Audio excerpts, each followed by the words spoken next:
মুসলমান যদি বঙ্গোপসাগরের পারে গিয়েও যদি লিল্লাহে তাকবীর আল্লাহু আকবার ধ্বনি দেয়, তাহলে বাংলাদেশের মধ্যে যত নাস্তিকদের আস্তানা আছে, যে জায়গায় থাকুক না কেন, তেতুলা থেকে রূপচা পর্যন্ত, টেকনাফ থেকে তেতুলিয়া, পাথুরিয়া থেকে রূপচা পর্যন্ত যে জায়গায় থাকুক না কেন, মুসলমানের এমন ধ্বনি, মুসলমান যদি বঙ্গোপসাগরের পারেও গিয়ে লিল্লাহে তাকবীর আল্লাহু আকবারের ধ্বনি দেয়, তাহলে পৃথিবীর বাংলাদেশের যে কোনো জায়গার মধ্যে নাস্তিকদের আস্তানগর থরথর করে কেঁপে উঠবে। কথা বলেন ঠিক না ঠিক?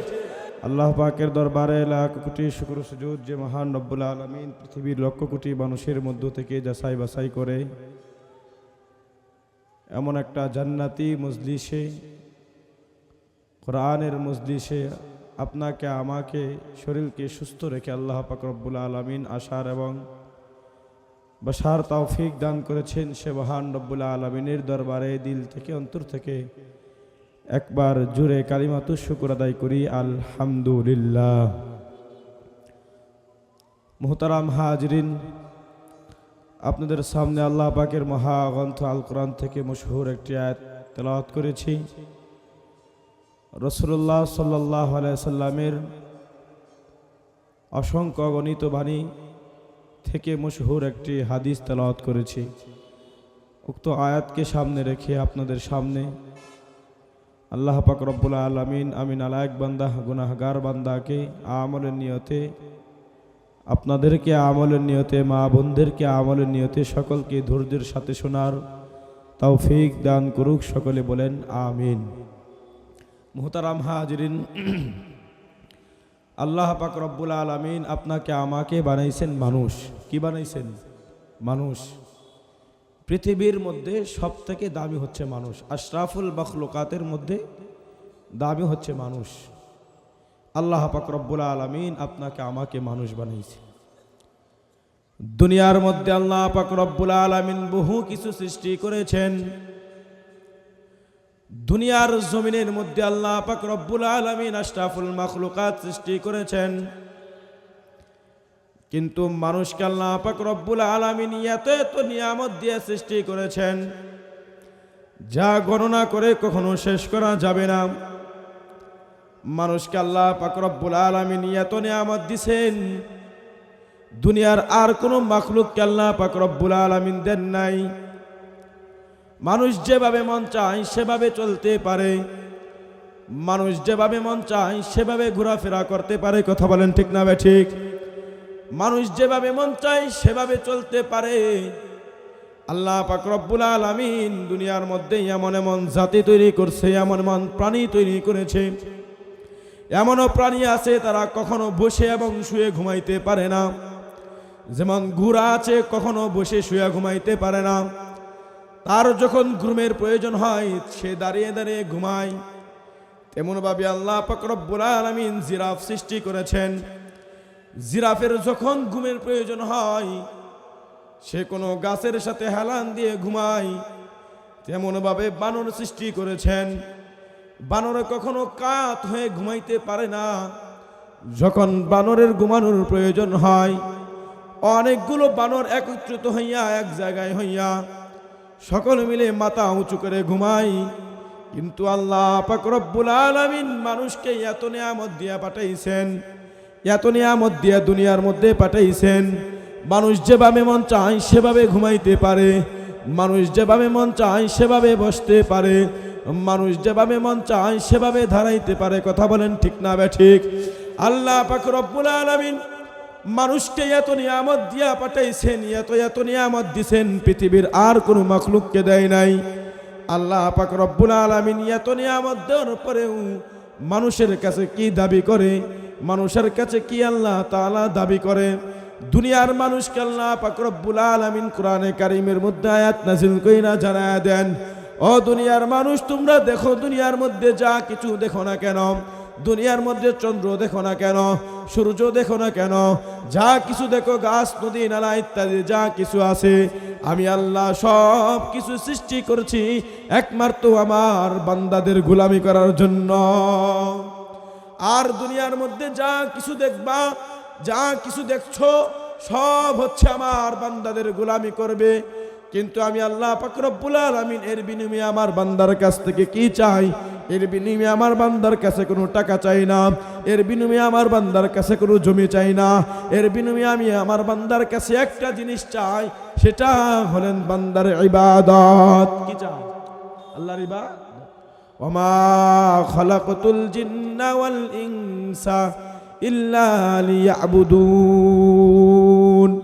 আল্লাহ পাক রব্বুল আলামিন কোরআনের মধ্যে আয়াত নাযিল কইরা জানায়া দেন, পৃথিবীর মধ্যে মানুষ সৃষ্টি করেছি এবং জিন জাতি সৃষ্টি করেছি, এই দুইটা জাতি আমার ইবাদতের জন্য সৃষ্টি করেছি। মুহতারাম হাজিরিন, লক্ষ্য করলে দেখা যায় আল্লাহ পাক রব্বুল আলামিন আপনাকে আমাকে এত এত নিয়ামত দান করেছেন। তার মধ্যে একটি নিয়ামতের কথা বর্ণনা দেই। আল্লাহ পাক রব্বুল আলামিন যে আমাদের জবান দান করেছেন, এই জবানের যে কত বড় নিয়ামত। দুনিয়ার মধ্যে যখন আমি আপনি ভূমিষ্ঠ হয়েছি, যখন আমি আপনি জন্মগ্রহণ করেছি, একটা ভাষা নিয়ে এসেছি। আপনার আমার জবানের মধ্যে ভাষা ছিল, ওয়া ওয়া করে কান্না করেছি। কিন্তু যখন বড় হতে লাগলাম, যখন বুঝ হতে লাগলো, তখন আপনার আমার জবান দিয়ে কথা বের হতে লাগলো। আব্বুকে আব্বু বলে ডাকতে পারি, আম্মুকে আম্মু বলে ডাকতে পারি, ভাইকে ভাইয়া বলে ডাকতে পারি, বোনকে বোন বলে ডাকতে পারি। কিন্তু যখন আমি আপনি দুনিয়ার মধ্যে আগমন করেছি, আব্বুকে আব্বু বলে ডাকতে পারতাম না, আম্মুকে আম্মু বলে ডাকতে পারতাম না, ভাইকে ভাইয়া বলে ডাকতে পারতাম না, বোনকে বোন বলে ডাকতে পারতাম না।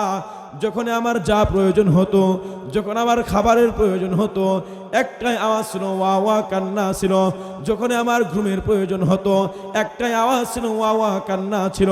কিন্তু এক পর্যায়ে আল্লাহ পাক রব্বুল আলামিন আপনাকে আমাকে বড় বানাইলেন। বড় বানানোর পর জবানের মধ্যে কথা চালু কইরা দিলেন। জবানের মধ্যে কথা চালু করে দেওয়ার পর যখন যা প্রয়োজন আর ওয়া ওয়া করি না, যখন যেটার প্রয়োজন সেটা জবান দিয়ে বলি। এখন আমার ঘুমের প্রয়োজন, এখন আমার খাবারের প্রয়োজন। কথা বলেন ঠিক না বেঠিক? কিন্তু আল্লাহ পাক রব্বুল আলামিন একটা পশুকে যে ভাষা দিয়ে বের করেন, দুনিয়ার মধ্যে যে ভাষা দিয়ে পশুটা দুনিয়ার মধ্যে আসে, ওই পশুটা ওই ভাষা নিয়ে দুনিয়া থেকে বিদায় নেয়। কুকুর যেমন শব্দ নিয়ে দুনিয়াতে আসে, ওই শব্দ নিয়েই কুকুর দুনিয়া থেকে বিদায় নেয়। একটি ছাগলের বাচ্চা যে শব্দ নিয়ে দুনিয়াতে আসে, ওই শব্দ নিয়ে ছাগল দুনিয়া থেকে বিদায় নেয়। একটা মহিষ যে শব্দ নিয়ে দুনিয়াতে আসে, ওই ভাষাটা নিয়ে মহিষ দুনিয়া থেকে বিদায় নেয়। একটা গরু যে ভাষা নিয়ে তার দুনিয়ার জমিনে আগমন করে, ওই ভাষা নিয়ে গরু দুনিয়ার জমিন থেকে বিদায় করে। কিন্তু মানুষের রকমটা ভিন্ন। আল্লাহ পাক রব্বুল আলামিন জানায় দেন, আল্লামাহুল বায়ান, আমার বান্দাদেরকে আমি কথা শিখাইছি। একমাত্র কার কথা শিখাইছেন? কথা বলেন, কার কথা? আল্লাহর কথা আপনাকে আমাকে শিখাইছেন। মুহতারাম হাজিরিন, ভালো করে খেয়াল করে শুনেন। আল্লাহ পাক রব্বুল আলামিন এই যে জবান দিছেন, সারাদিন যদি আমি আপনি সারাদিন যদি আল্লাহ তাআলার জিকির করি, তারপরেও জবানের নিয়ামত শেষ করা যাবে না। আল্লাহ পাক রব্বুল আলামিন দুনিয়ার মানুষকে ডাক দিয়া বলেন, ও দুনিয়ার মানুষ, তোদেরকে আমি দুনিয়ার মধ্যে পাঠাইছি, জবান দিছি, জবান দিয়ে একমাত্র আমি আল্লাহর ইবাদত করার জন্য। আল্লাহ পাক রব্বুল আলামিন কোরআনে কারীমের মধ্যে আয়াত নাযিল কইরা জানায় দেয়, ইয়া আইয়ুহাল্লাযীনা আমানু যিকুরুল্লাহা যিকরান কাসীরা। হে দুনিয়ার বান্দা বান্দি, তোমরা বেশি বেশি আমি আল্লাহকে স্মরণ করো, যিকরান কাসীরা, এবং জবান দিয়ে তোমরা বেশি বেশি আল্লাহর জিকির করো। জোরে বলেন সুবহানাল্লাহ। মুহতারাম হাজিরিন, আল্লাহ পাক রব্বুল আলামিন জবান দিছেন, এজন্য আল্লাহর হাবিব সাল্লাল্লাহু আলাইহি ওয়াসাল্লাম হাদিসের মধ্যে ফরমান, ক্বালান নবিয়্যু সাল্লাল্লাহু আলাইহি ওয়াসাল্লাম, আন-নাসু মাআদিন। মানুষের জবানটা হলো একটি খনির মাত্রে বুঝাইতে চাই। যেমন দুনিয়ার মধ্যে তেলের খনি আছে, যেখান থেকে তেল বের হয়। দুনিয়ার মধ্যে গ্যাসের খনি আছে, যেখান থেকে গ্যাস বের হয়। মানুষের জবানটা হচ্ছে একটা খনি। মানুষের কথা থেকে এত কথা বের হয়, এত কথা সাপ্লাই হয়, তারপরেও মানুষের জবানের কথা কখনো শেষ হয় না। কথা বলেন ঠিক না বেঠিক? মানুষের জবানটা এমন একটা জবান আল্লাহ পাক রব্বুল আলামিন দিছে, একটা কুকুরকে যে শব্দ দিছে ওই সমস্ত কুকুরগুলো একই শব্দ দেয়, একই আওয়াজ দেয়। একটা ছাগলকে যে শব্দ আল্লাহ তাআলা দিছে দুনিয়ার সমস্ত ছাগলগুলো একই আওয়াজ দেয়।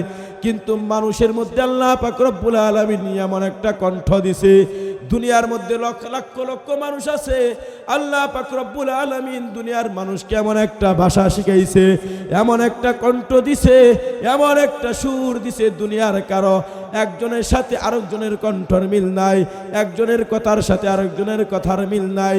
মানুষ মাইকের আওয়াজ শুনে বলতে পারে এখানে কে বয়ান করে, মানুষ মাইকের আওয়াজ শুনে বলতে পারে এটা অমুক হুজুর বয়ান করতেছে।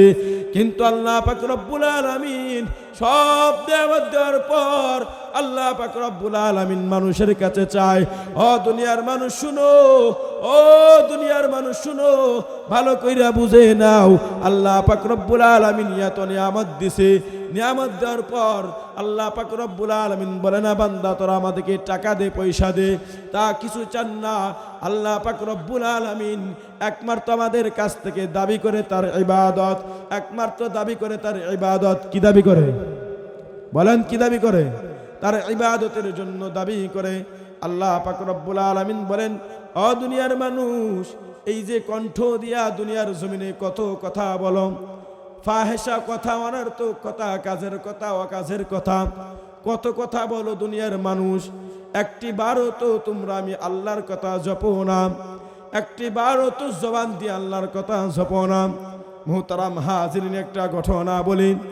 একজন মূর্তি ছিলেন 23টা বছর 30টা বছর পর্যন্ত হিন্দু লোক ছিলেন, একটা মাটির মূর্তি বানাইয়া ওই লোকটা সনম সনম সনম সনম বলিয়া ডাকে। একদিন লোকটার তন্দ্রা চলে আসে, ঘুম চলে আসে, ঘুমের চোখে একদিন জবান দিয়ে বের হয়ে যায় সমাদ, আল্লাহুস সামাদ। লোকটার যখন জবান দিয়ে বের হয়ে যায় সমাদ, আজকে তার সনম বের হয় না, আজকে বের হয়ে গেছে একটা ভিন্ন রকম নাম সমাদ। সঙ্গে সঙ্গে গাইবি আওয়াজ, লাব্বাইক ইয়া আবদি বান্দা, লাব্বাইক ইয়া আবদি বান্দা।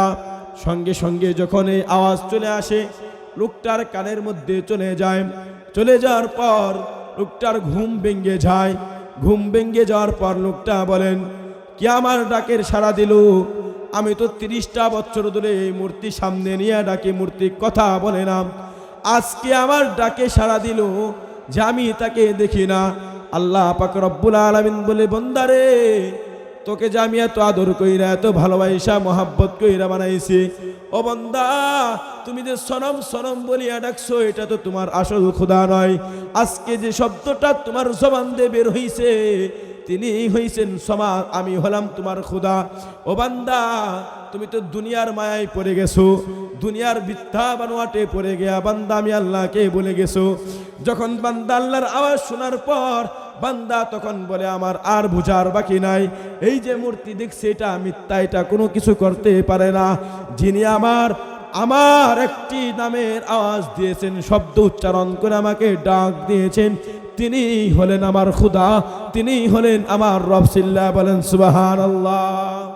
একটা আওয়াজ বের হয়েছে সমাদ, আল্লাহ পাক রব্বুল আলামিন সঙ্গে সঙ্গে গাইবে আওয়াজ দিয়েছেন। তো মুহতারাম হাজিরিন, এই জবান দিয়ে কত কথা বললেন, ফাহেসা কথা, অনর্থক কথা বললেন।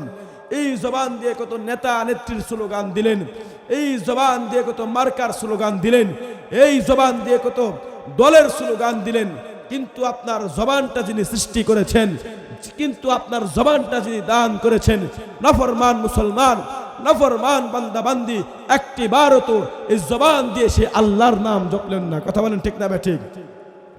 আজ এমন নেতা নেত্রীর নাম স্লোগানে বললেন, এত নেতা নেত্রীর নাম বললেন, মানুষকে লক্ষ লক্ষ নেতাকে নেত্রীকে ফালিয়ে রেখে যে নেত্রী লক্ষ লক্ষ হাজার হাজার নেতা নেত্রীর কথা চিন্তা করে নাই, নিজের জান বাঁচানোর জন্য 5ই আগস্টে বাংলার জমিন থেকে পালায় যায়, মামুর বাড়ি পালাইছে। কথা বলেন ঠিক না ঠিক? মুহতারাম হাজিরিন, তার কথা জপলেন, কিন্তু আমাদের উচিত তো তিনারই কথা জপা, জবান দিয়ে তিনারই স্লোগান দেওয়া। আজ মুসলমান আল্লাহু আকবরের ধ্বনি ভুলে গেছে, আজ মুসলমানের কণ্ঠে আল্লাহু আকবরের ধ্বনি উচ্চারিত হয় না। যার কারণে পৃথিবীর যে কোনো জায়গার মধ্যে মুসলমান লাঞ্ছিত, অপমান, অপদস্থ হচ্ছে। মুসলমান তো তাদের সন্তান, মুসলমান তো বীরের জাত, মুসলমান তো সিংহর জাত, যার জবানের আজানের সিলেটের জমিনে শাহজালাল ইয়ামানি রহমাতুল্লাহি আলাইহির জবানের কণ্ঠে, জবানের আওয়াজে গৌর গোবিন্দর মতো নাস্তিকদের তার একমাত্র জবানের আল্লাহু আকবারের ধ্বনির কারণে গৌর গোবিন্দের নাস্তিকদের বাড়ির ইটগুলো খসে পড়ে গেছে। কথা বলেন ঠিক না ঠিক? মোহতারাম হাজরিন, আজ সে আল্লাহর জিকির করি না, সে আল্লাহর নাম জপি না, জপি শুধু তাদের যারা স্বার্থের মধ্যে আঘাত লাগলে যারা আপনাকে আমাকে রেখে চলে যায় তাদের জবানে, তাদের কথা জপতে জপতে মুখ দিয়ে একবারে ফেনা বের করে ফেলি। কিন্তু আমাদের উচিত তো আল্লাহু আকবারের ধ্বনি দেওয়া।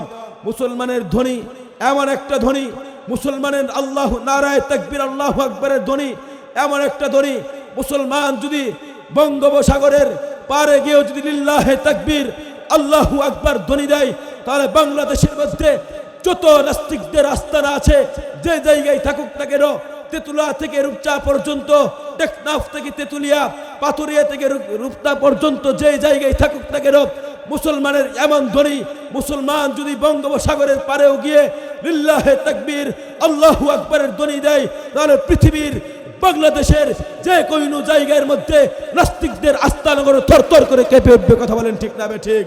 মুহতারাম হাজিরিন, আজ মুসলমান তাদের লিল্লাহে তাকবীর আল্লাহু আকবারের ধ্বনি থেকে সরে গেছে, কুরআন হাদিস থেকে সরে গেছে।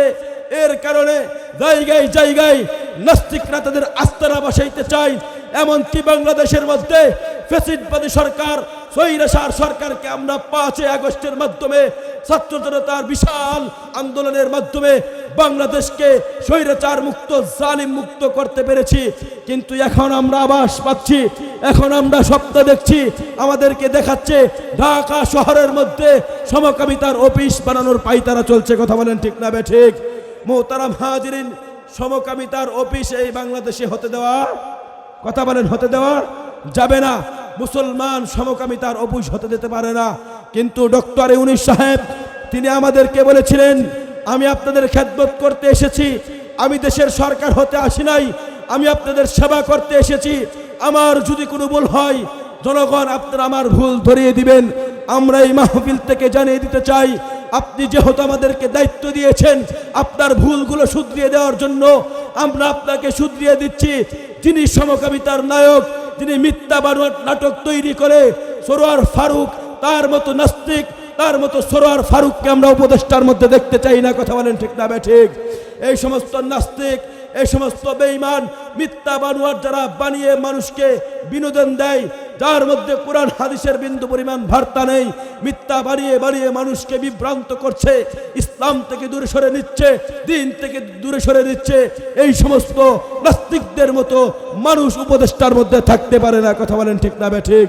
মুহতারাম হাজরিন, আমরা এই মেসেজটাও দিতে চাই, বাংলাদেশের মধ্যে ইতিপূর্বে যে স্বৈরাচার পাইতারা চালিয়েছিল, যে স্বৈরাচার চেয়েছিল এ আল্লাহর জমিন থেকে, বাংলাদেশ থেকে কোরআনকে স্তব্ধ করে দিবে, কোরআনের মাহফিলগুলোকে বন্ধ করে দিবে, কিন্তু তারা জানে না আল্লাহ পাক রব্বুল আলামিন কোরআনে কারীমের মধ্যে আয়াত নাযিল কইরা জানাইছেন, ইন্না নাহনু নাযালনা যিকরা ওয়া ইন্না লাহু লাহাফিজুন। যেদিন থেকে এই কোরআনকে আল্লাহ পাক রব্বুল আলামিন অবতীর্ণ করেছেন, সেদিন থেকে কোরআনের দায়িত্ব আল্লাহ পাক রব্বুল আলামিন নিয়েছেন। এই জন্য স্বৈরাচার পারে নাই। ইতিপূর্বে যারাও পাইতারা করছে, যারাও মেসেজ দিচ্ছে, আমাদেরকে ইঙ্গিত মেরে কথা বলছে, তাদেরকে আমরা দেখিয়ে দিতে চাই 16 বছরের ফ্যাসিস্টবাদী সরকারকে, জালেম স্বৈরাচারকে আমরা থাকতে দেই নাই। আর তোমরা কোথায় উড়ে এসে জুড়ে বসবা, খুব সাবধানে বসবা। এখনো এই বাংলার জমিন থেকে দেওবন্দি মাহমুদুল হাসান দেওবন্দি রহমাতুল্লাহি আলাইহির রুহানি সন্তানরা চলে যায় নাই। এখনো এই বাংলার জমিন থেকে আশরাফ আলী থানভী রহমাতুল্লাহি আলাইহির রুহানি সন্তানরা চলে যায় নাই। এখনো এই জমিন থেকে শাহ আহমদ শফী রহমাতুল্লাহি আলাইহির রুহানি সন্তানরা চলে যায় নাই।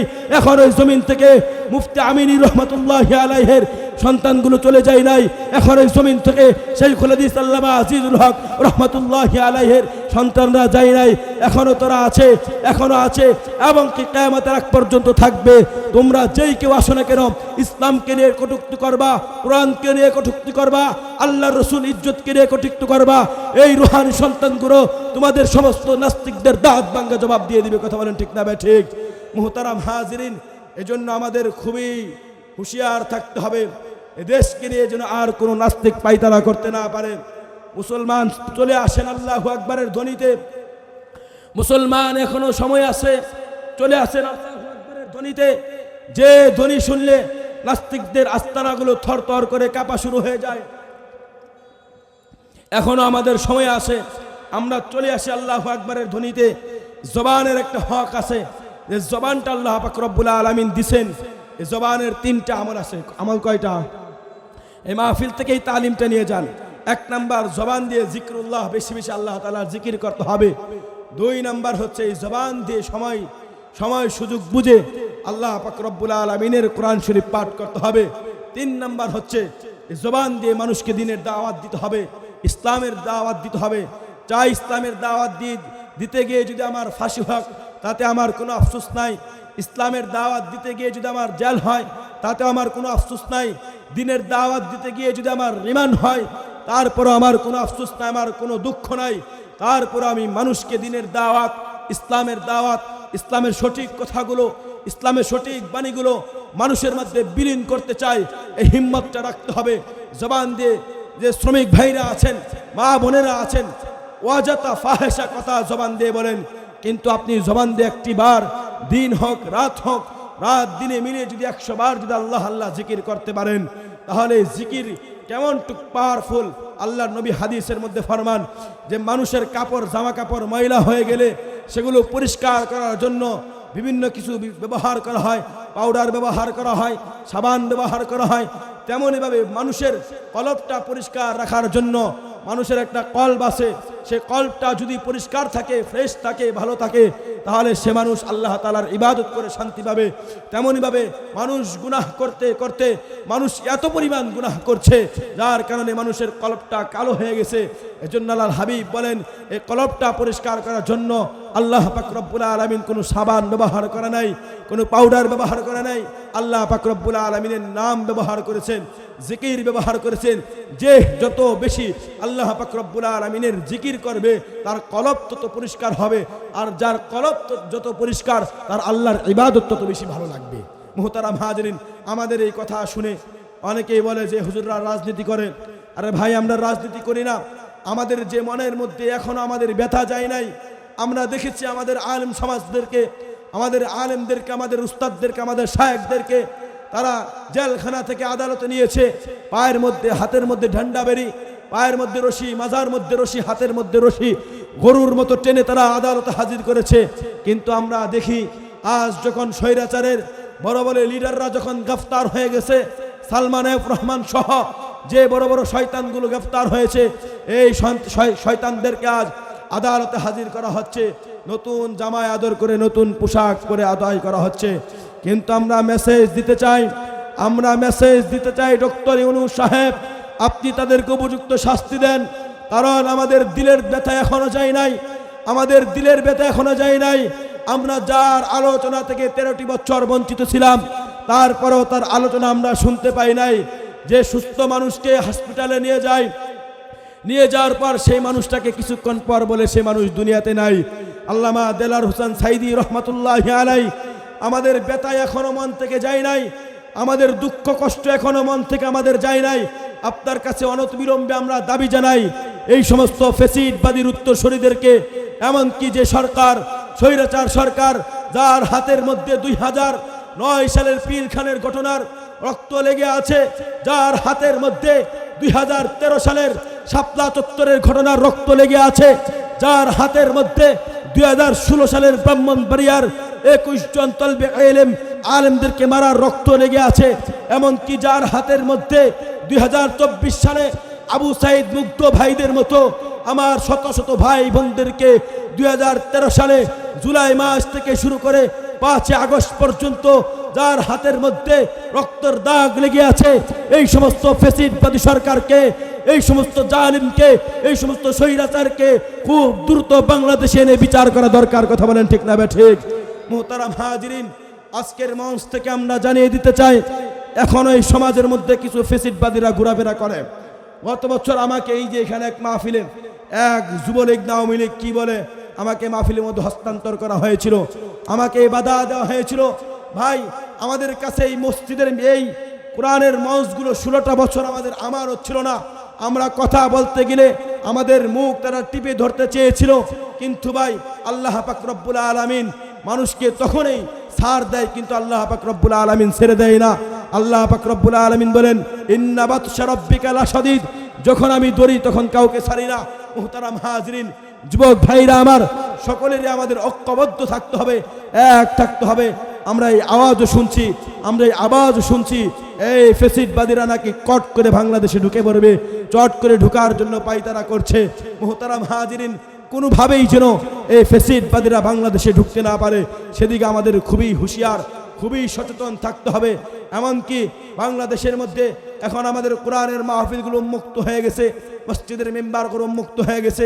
ডক্টর ইউনূস সাহেবকে ধন্যবাদ জানাই, তিনি বলেছেন কোরআনের মাহফিল বাংলাদেশে হবে, কোনো অনুমতির কোনো প্রয়োজন নাই।